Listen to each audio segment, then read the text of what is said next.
Today we will pack a household. Our truck is already parked and the packing supplies are being unloaded. We come prepared for the packing services with all the necessary supplies. Now I'm wrapping a collection of dozens of teapots.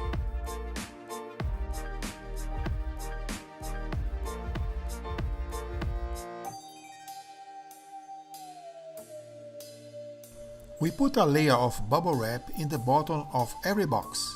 Doing so, damage will be avoided in case the box is landed hard. The teapot lids are separated from the base. Every single piece is wrapped with newsprint. We pour styrofoam peanuts inside for further protection before closing the boxes.